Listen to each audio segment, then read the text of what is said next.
Dwayne "The Rock" Johnson is the biggest movie star in the world, but for 20 years, one question has followed him everywhere. Can he actually act? We watched every single movie starring The Rock to find the answer. And that answer is yes, he absolutely can.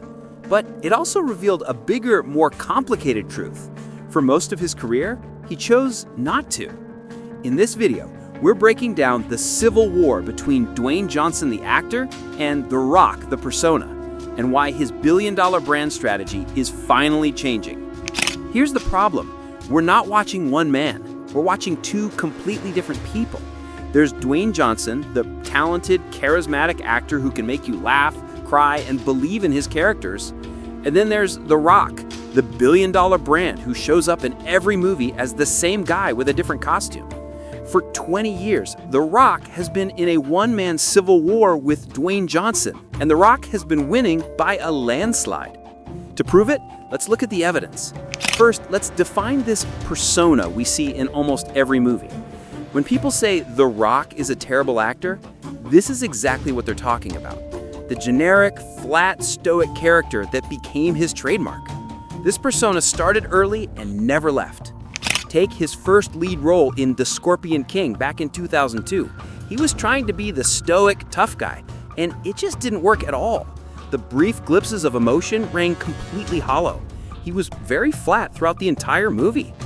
Fast forward to Hercules in 2014, the movie that made him a capital M movie star. The role didn't fit his acting skill set at all. It was very serious, stoic, and emotional, but his line delivery was pretty funny at times. He sold the physicality perfectly, but he failed in just about every other aspect. This flat, emotionless character became the billion-dollar brand we know today. Look at Race to Witch Mountain, another painfully dull performance where he's barely a character. He can really only be himself because Jack Bruno was given nothing to work with. Or Tooth Fairy, where he doesn't add anything unique to the role. Derek could have been played by any actor, and frankly, they did replace him with Larry the Cable Guy in the sequel. This is The Rock, the safe, profitable, generic version that shows up in Red Notice, Black Adam, Jungle Cruise, and most of the Fast and Furious movies. It's the same guy in different costumes, delivering the same flat performance over and over again. It's safe, it's profitable, it makes studios billions of dollars, but it's not acting. But here's the shocking truth. Early in his career, and in a few rare, brilliant moments, Dwayne Johnson, the actor, showed up, and he was absolutely incredible. Even as early as The Rundown in 2003, something was different. This was easily his best performance up to that point because he was allowed to be more comical, which turned out to be his strongest suit. He wasn't trying to be the stoic, tough guy. He was being himself, and it worked. His true hidden talent is comedy. And when he leans into it, magic happens. Take Be Cool in 2005. Despite being a forgettable movie overall, The Rock was honestly the highlight of the entire film. He played Elliot, a struggling actor trying to make it big, and it was exactly what you would expect from someone who understood the industry. He was the only memorable part of that entire movie. But the ultimate proof of his comedic genius? Pain and Gain in 2013. The Rock is absolutely incredible in this movie. He plays this drug-addicted Christian bodybuilder, and he completely kills it. His biggest strength as an actor is comedy, and it shows in every scene. He's acting like a complete maniac most of the time, and it's epic. This is what happens when Dwayne Johnson, the actor, shows up instead of The Rock, the brand. But he can do way more than just comedy. The ultimate proof that Dwayne Johnson can actually act is The Gridiron Gang from 2006. This movie changed everything. The Rock plays Sean Porter, a counselor at a juvenile detention center who starts a football team to give kids another chance at life after being fed up with the never-ending cycle of gang violence. This is a solid sports movie that hits all the emotional beats you want.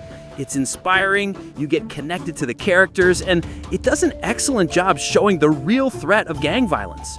Early on, we see kids get killed in drive-bys, and while it's not gory, it's brutal as hell.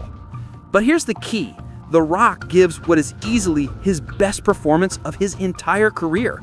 You really buy him as this guy who wants to make these kids better, and he actually sells the more emotional scenes.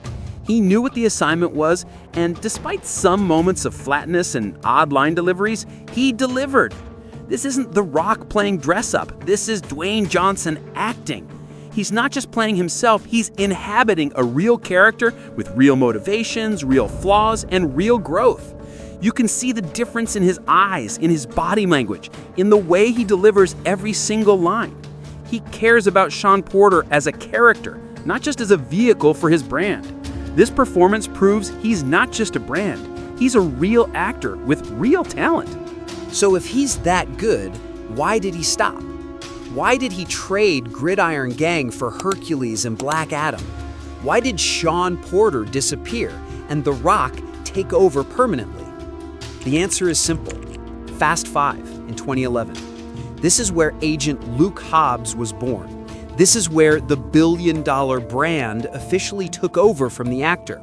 Fast 5 proved that The Rock, the persona, was more profitable than Dwayne Johnson, the actor.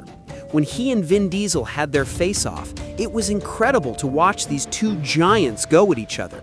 But the character itself? Nothing special, just The Rock in a different uniform. But it worked.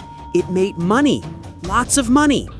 So he stopped playing characters like Sean Porter and started playing The Rock in different movies. The generic, flat, stoic persona became a billion-dollar product that studios could plug into any franchise. Need someone for a jungle adventure? Call The Rock. Need someone for a superhero movie? Call The Rock. Need someone for a heist movie? Call The Rock. It didn't matter what the movie was about. They weren't hiring Dwayne Johnson, the actor, to play a character. They were hiring The Rock, the brand, to be himself. And for over a decade, it almost killed Dwayne Johnson, the actor, completely.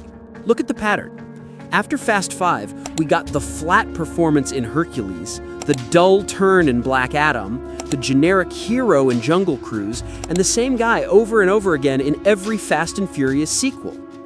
The brand became more important than the craft. The persona became more profitable than the performance. The Rock was winning the Civil War, and Dwayne Johnson was disappearing. Let's look at more evidence of this split personality. In Faster from 2010, right before Fast 5 changed everything, you can still see glimpses of the actor trying to break through. The movie itself is pretty solid, a simple revenge story that unfolds in interesting ways. But The Rock's performance, he's fine when he needs to have a tough, stern face, but this role had emotional scenes that he completely failed at. The moment where his brother dies, he just goes, "I'm gonna kill you all," with zero emotion. Compare that to his earlier work in Walking Tall from 2004, where he was charismatic and likable as Chris Vaughn, someone who wants to do good even when everyone else has accepted their circumstances. It's not spectacular, but you can see him actually trying to create a character. Or look at The Game Plan from 2007, where he had to play a full character arc from egotistical narcissist to sincere father figure. Shockingly, he was better as the caring dad than as the big ego football player. When he had to be over the top and borderline inhuman, it didn't work. But when he got to be genuine, that's when Dwayne Johnson showed up. The pattern is clear. When he tries to be The Rock, the tough, stoic, invincible hero, he fails. When he gets to be Dwayne Johnson, funny, vulnerable, human, he succeeds. But after Fast 5, the industry only wanted The Rock. The most frustrating part, you can see the exact moment when he gave up trying. In Snitch from 2013, the same year as Pain and Gain, he plays John Matthews, a father trying to save his son. There are moments where he's unable to emote, but other than that, he did fine. It's not spectacular, but it's solid work from an actor who cares about the character. But then came Hercules in 2014, and everything changed. They marketed the hell out of this movie, making sure everyone saw him screaming, sweating, and flexing his muscles. The trailers made him look like the ultimate action hero. But the role didn't fit his skill set at all. It was serious, stoic, and emotional. Everything that doesn't work for him. His line delivery became unintentionally funny. He sold the physicality perfectly, but failed at everything else. And it made a fortune. That's when the industry learned the lesson. They didn't need Dwayne Johnson, the actor. They just needed The Rock, the brand. The consequences of this choice became clear in his later movies. Take Doom from 2005, before the brand fully took over. His character, Sarge, has this arc of going from basic soldier to full-blown psychopath. The Rock doesn't have the skill set to play crazy, so his attempts at playing a psychopath just look hilarious. But at least he was trying something different.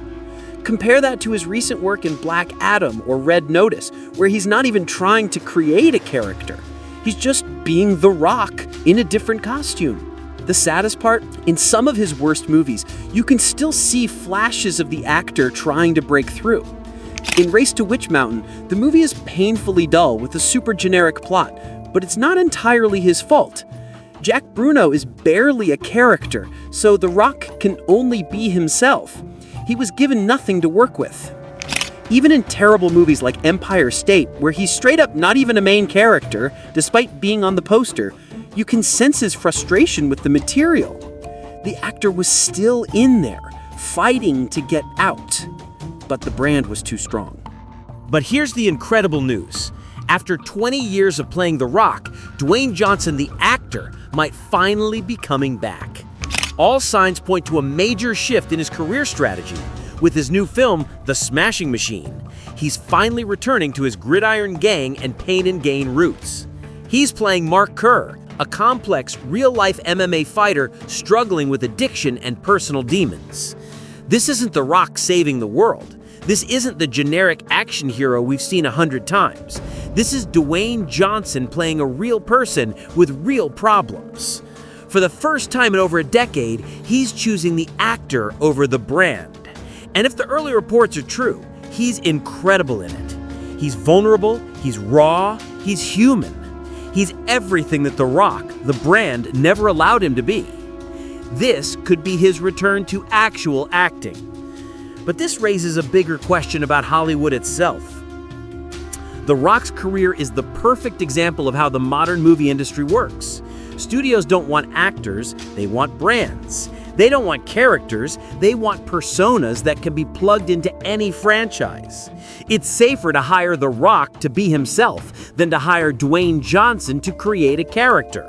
One is guaranteed money, the other is a risk. But that safety comes at a cost. We lose great performances like Gridiron Gang and Pain and Gain. We lose the chance to see what actors can really do when they're challenged. The Rock became the biggest movie star in the world by playing it safe, but he also lost something in the process: the joy of actually acting. Look at his early interviews compared to recent ones. In the early days, he talked about characters, about preparation, about the craft of acting. In recent years, he talks about brands, about social media, about business strategy. The wrestler became a movie star, but somewhere along the way, the movie star forgot how to be an actor. So, can The Rock act? Absolutely. The evidence is overwhelming. Gridiron Gang proves he can handle drama and emotion. Pain and Gain proves he's a comedic genius. Even smaller roles like Be Cool show his natural charisma and timing. The real question isn't whether he can act, it's whether he will act. For 20 years, he chose the brand over the craft. He chose The Rock over Dwayne Johnson. He chose safety over risk. And it made him incredibly wealthy and famous. But it also made his movies incredibly boring. The Smashing Machine represents a choice. He can keep playing the same character for the rest of his career, making safe movies that make safe money, or he can remember why he started acting in the first place. He can choose to be Dwayne Johnson again. The civil war between the actor and the brand doesn't have to end with the brand winning. Some of the best movie stars in history, Tom Cruise, Will Smith, Leonardo DiCaprio, figured out how to be both. They maintained their star power while continuing to challenge themselves as actors. The Rock has the talent. He's always had the talent. The question is whether he has the courage to use it again. After watching every single Dwayne Johnson movie, one thing is crystal clear. He's been hiding his real talent for years behind a billion-dollar brand. But with the Smashing Machine, he might finally be ready to stop hiding. He can act. He always could. The question is, after this, will he keep challenging himself, or will he go back to playing the same guy over and over again? What do you think? What's your favorite Dwayne Johnson performance versus The Rock performance? Are you excited to see him actually act again, or do you prefer the safe, branded version? Let me know your theories in the comments below. And if you enjoyed this breakdown of the Civil War inside one of Hollywood's biggest stars, be sure to hit that subscribe button for more content just like this. Thanks for watching, and remember, sometimes the most interesting story isn't what's on screen, but what's happening behind it.